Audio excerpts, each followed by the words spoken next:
चलो हम लोग कुछ इंपॉर्टेंट क्वेश्चन डिस्कस करते हैं chapter number 4 moving charges and magnetism पर, जो आपके बोर्ड एग्जाम 2026 को टारगेट करेंगे।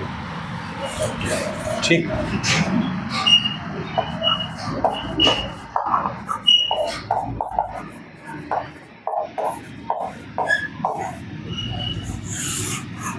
ये बड़ा प्रोमिनेंट चैप्टर है जहाँ से सेलेक्टेड क्वेश्चन आएंगे, है ना जी। सबसे पहले मार्किंग स्कीम पर नज़र डालते हैं कि यहाँ से कितने नंबर के क्वेश्चन पूछे जा सकते हैं। ठीक, तो देखिए 2026 के लिए जो मार्किंग स्कीम है वो थोड़ी सी बदल गई है। पहले यहाँ से 3 नंबर के क्वेश्चन पूछे जाते थे, अब नहीं पूछे जाएंगे। अब एक MCQ रहेगा यहाँ से, ऑब्जेक्टिव क्वेश्चंस। ये जरूरी नहीं कि MCQ ही पूछा जाए, 1 मार्क का क्वेश्चन भी यहाँ से पूछा जा सकता है। तो आपके परीक्षा बोर्ड में, परीक्षा सार में जो 1 मार्क के क्वेश्चंस हैं, इसके बहुत छोटे छोटे क्वेश्चन बनाए गए हैं, आप उनको जरूर पढ़ लीजिएगा। ठीक, हम प्रैक्टिस करेंगे बाद में उसकी। तो 1 मार्क का क्वेश्चन आप पढ़ लीजिएगा, MCQ आप पढ़ लीजिएगा, दोनों चीज़ें। ज़्यादा चांस है MCQ आएगा। ठीक, 1 मार्क का क्या आएगा? MCQ। ठीक, ये 2 नंबर का जो क्वेश्चन आना है, एक क्वेश्चन, ये फिक्स नहीं है। क्या समझे? 2 नंबर का क्वेश्चन फिक्स नहीं है। 2 नंबर का क्वेश्चन जहाँ तक चांस है कि चैप्टर 5 से आएगा, यहाँ से कम चांसेस हैं। लेकिन फिर भी 1-2 टॉपिक मैं बताता हूँ जहाँ से 2 नंबर के क्वेश्चन पूछे जा सकते हैं। तो आप अपनी परीक्षा बोर्ड, परीक्षा सार से भी 2 नंबर के क्वेश्चन प्रिपेयर कर सकते हैं। मोटे मोटे 1-2 टॉपिक मैं बता देता हूँ 2 मार्क्स के लिए, जिसकी गुंजाइश बहुत कम है ना, याद रखिएगा। आपको यहाँ से 2 नंबर के क्वेश्चन बहुत कम प्रिपेयर करने हैं। पढ़ना है आपको 5 नंबर का, 5 नंबर का एक क्वेश्चन आएगा। ठीक, तो टोटल मार्क्स आपको 6 नंबर यहाँ से बनेगा। ठीक है, 2 नंबर के लिए फिक्स नहीं है कि इस चैप्टर से आएगा या नहीं, अगले चैप्टर से आएगा, चैप्टर 5 से 2 नंबर के 2 क्वेश्चन पूछेगा। असल में चैप्टर 4 और चैप्टर 5 मिला के एक यूनिट बनाई गई है ना। अब 2 नंबर के 2 क्वेश्चन आने हैं इस यूनिट से, तो बहुत ज्यादा चांस है कि 2 नंबर के क्वेश्चन कहां से आएंगे? चैप्टर 5 से। वो भी 2-2 क्वेश्चन आएंगे, 4 नंबर देगा वो। 2 क्वेश्चन 2-2 नंबर के चैप्टर 5 से ही आएंगे। लेकिन मान लो मूड बदल गया, एक क्वेश्चन चैप्टर 5 से देगा 2 नंबर का, तो फिर एक क्वेश्चन कहां से देगा? चैप्टर 4 से। इसीलिए गलती से अगर उसने एक क्वेश्चन 2 नंबर का दे दिया चैप्टर 4 से, तो उसके लिए हम मेंटली प्रिपेयर हो जाते हैं। तो आपको क्या पढ़ना है? सबसे पहले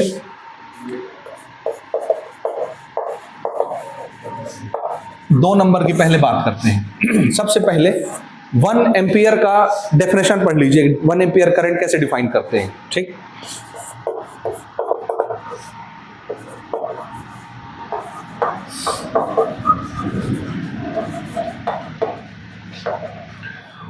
पहला क्वेश्चन। ठीक, दूसरा क्वेश्चन हमने लेफ्ट हैंड रूल और राइट हैंड रूल पढ़ा है इसमें, मैक्सवेल के मैग्नेटिक फील्ड की डायरेक्शन और फोर्स की डायरेक्शन निकालने के लिए। तो दोनों रूल पढ़ लीजिएगा।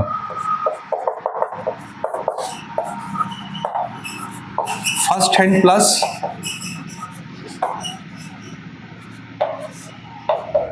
Second hand rule.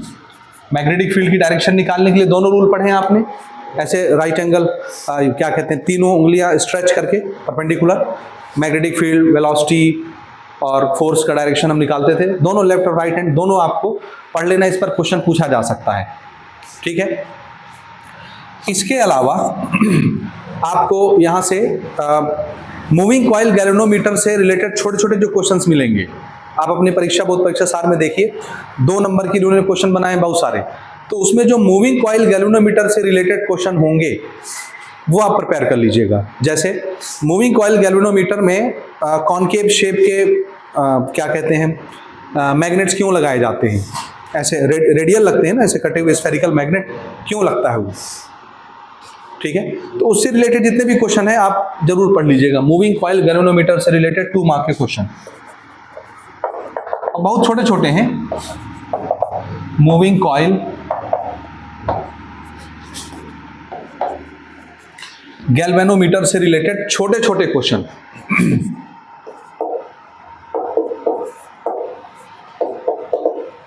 हम इसको एक बार जनरल डिस्कशन में ले लेंगे पढ़ते समय, तो आपका ये कवर हो जाएगा।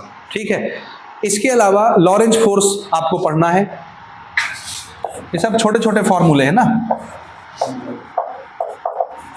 लॉरेंज फोर्स भी आपसे एग्जाम में पूछा जा सकता है, तो F equal to q into v नहीं होता वेक्टर साइन के साथ। तो ये आप पढ़ लीजिएगा, इससे रिलेटेड जो क्वेश्चन रहेगा उसको पढ़ लीजिएगा। एक दो चीज़ें और, डायरेक्शन हम इससे पता करते हैं फर्स्ट हैंड और सेकंड हैंड रूल से। तो ये भी कभी कभी आपको करंट कैरिंग कॉइल बता करके आपसे डायरेक्शन पूछ सकता है मैग्नेटिक फील्ड का। जैसे बोल देगा एक स्फेरिकल या ऐसा कहना चाहिए सर्कुलर करंट कैरिंग कॉइल है, सर्कुलर करंट कैरिंग कॉइल है, उसमें करंट की डायरेक्शन बता देगा क्लॉकवाइज एंटी क्लॉकवाइज, और बोलेगा सेंटर में जो मैग्नेटिक फील्ड बनता है उसकी डायरेक्शन बताइए। तो आप फिर left hand right hand rule use करके डायरेक्शन बताएंगे, ठीक है, या राइट हैंड से अपन बताते हैं ऐसे। अगर करंट ऐसे जा रही है तो मैग्नेटिक फील्ड बाहर, और करंट अगर क्लॉकवाइज है तो मैग्नेटिक फील्ड अंदर। कर लेंगे, सारा प्रैक्टिस किया हुआ है आपने, ठीक। तो इतने ही टॉपिक आपको छोटे छोटे पढ़ने हैं, और आप अपनी बुक से परीक्षा बोर्ड परीक्षा सार से एक बार रीड करना है, वो बनने लग जाएगा। ठीक हो गया। बस अब आते हैं 5 नंबर के क्वेश्चन की तरफ, जो आएगा ही आएगा। फॉर 5 मार्क्स क्वेश्चन, सबसे पहला टॉपिक, और याद रखना इसके जो 5 नंबर के क्वेश्चन आएंगे, इसके ऑप्शन में भी इसी चैप्टर के क्वेश्चन रहेंगे। तो कोई 2 क्वेश्चन आपको दिखेगा, एक आपको बनाना रहेगा, और मैं आपको 3 टॉपिक बता रहा हूं, 3 में से कोई 2 आएगा ही आएगा। ठीक। पहला टॉपिक है बियोसावार्ट्स लॉ। तो इसका डेरिवेशन आप पढ़ लीजिए।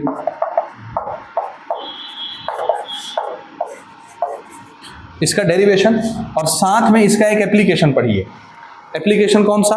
करंट कैरिंग सर्कुलर कॉइल के एक्सिस में मैग्नेटिक फील्ड निकालना। ठीक। सेंटर में भी पूछता था, लेकिन सेंटर वाला आप शायद स्किप कर दिया उन्होंने। ठीक। तो आपसे बी पूछेगा,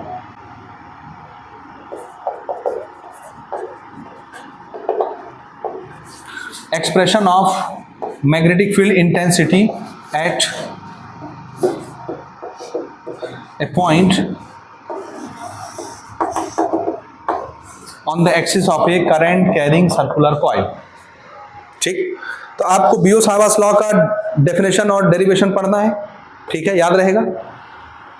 और इसका सिर्फ एक एप्लीकेशन पढ़ना है।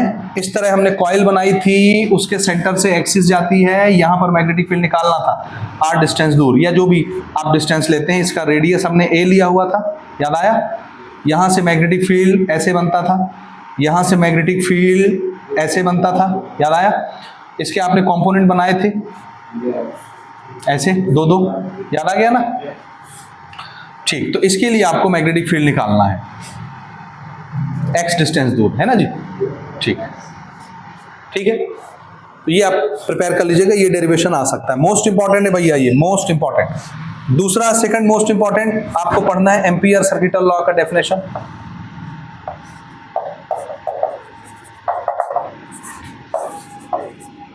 इसका डेफिनेशन प्रिपेयर करिए, और इसमें भी एक एप्लीकेशन प्रिपेयर कर लीजिए। क्वेश्चन मिक्स होके आता है ना, कंबाइन होके, सिंगल सिंगल कभी नहीं पूछता, दोनों को मिक्स करके एक क्वेश्चन बना के पूछता है। एम्पियर सर्किटल लॉ के साथ आप जो एक्सप्रेशन इसका प्रिपेयर करेंगे, expression of magnetic field intensity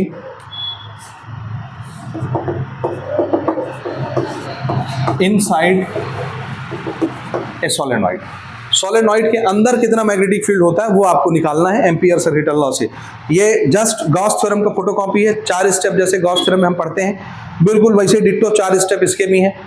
किसी भी शेप का मैग्नेटिक फील्ड निकाला जा सकता है, लेकिन आप सिर्फ कौन सा प्रिपेयर करेंगे? सोलेनॉइड के अंदर। ये सेकंड मोस्ट इंपॉर्टेंट टॉपिक है।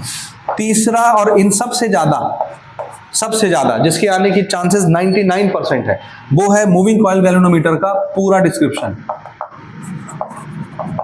Moving coil galvanometer. ठीक। इसमें क्वेश्चन बदल बदल के पूछता है। कभी आपसे सिर्फ पूछेगा प्रिंसिपल लिख दो, डायग्राम बना दो, थोड़ा सा वर्किंग बता दो, समझ आया। कभी खाली पूछेगा प्रिंसिपल और एम पूछेगा, डायग्राम पूछेगा, यानी बदल बदल के पूछता रहता है। तो आपको ये डिटेल के साथ प्रिपेयर करना है। जो भी टाइटल पूछेगा उसी से रिलेटेड आंसर लिखना है। जबरदस्ती अननेसेसरी चीजें नहीं लिखनी है, यानी वो जो पूछेगा वही लिखना है। अगर उसने सिर्फ आपसे प्रिंसिपल पूछा है, लेबल डायग्राम पूछा है, तो आपको सिर्फ उतना ही बनाना है और छोड़ देना है, वर्किंग नहीं बताना है।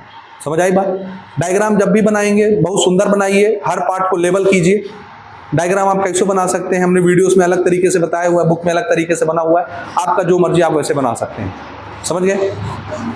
तो ये आप जरूर से जरूर प्रिपेयर कर लीजिएगा, मूविंग कॉइल गैल्वेनोमीटर। और इससे रिलेटेड जो 2 नंबर के क्वेश्चन है वो भी बिल्कुल कर लीजिएगा, उसको नहीं छोड़ना है।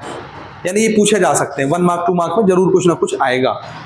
इनके अलावा और कोई टॉपिक आपको इस चैप्टर से नहीं पढ़ना है। ये 5 नंबर आपको 100% देके जाएंगे इस साल 2026 में, ठीक है? तो पैरेलल वायर वाला एक क्वेश्चन आता था, वो 2025 में आ चुका है, तो 26 में नहीं आएगा। ये बच गए, 2024 में पूछे गए, 23 में पूछे गए, ये अब 2026 में आएंगे। इनके अलावा कोई दूसरा ऑप्शन नहीं है इस चैप्टर में। एक साइक्लोट्रॉन होता था, वो अब डिलीट हो गया, वो भी आता था, लेकिन अब वो डिलीट है इसलिए उसको छोड़ रहे हैं। तो समझ गए? तो ये 2 नंबर के क्वेश्चन खाली ऑप्शनल है, याद रखना। ये करो ना करो कोई बात नहीं, क्योंकि 2 नंबर नहीं आएगा। ये कैसे टॉपिक है? ये ऑप्शनल है, लेकिन ये आपका कंपलसरी है।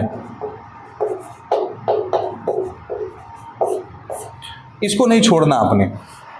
ये 3 आपने बना लिया, इसमें से कोई 2 आपके एग्जाम में रहेगा, कोई दोनों ऑप्शन में होंगे, एक आपको बनाना रहेगा, ठीक है ना?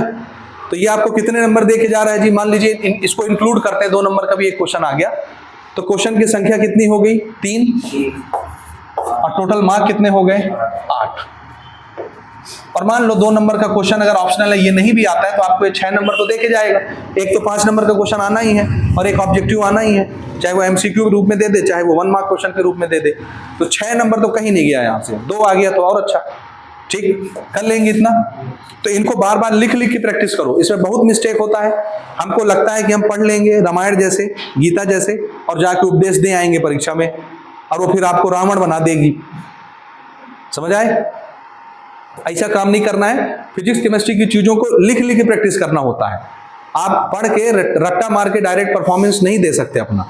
तो इनको बकायदा लिख के प्रैक्टिस करो, कैसे आपको डेरिवेशन के स्टेप्स बनाने हैं, कैसे डायग्राम बनाना है, कैसे फॉर्मूला कैलकुलेट करना है, ये सारी चीजें। न्यूमेरिकल यहाँ से नहीं आता, तो न्यूमेरिकल का पोर्शन इस चैप्टर से नहीं है, आप छोड़ दीजिए, मत कीजिए। जो टॉपिक मैंने यहाँ बोर्ड में लिखा हुआ उसको आप कर लीजिए।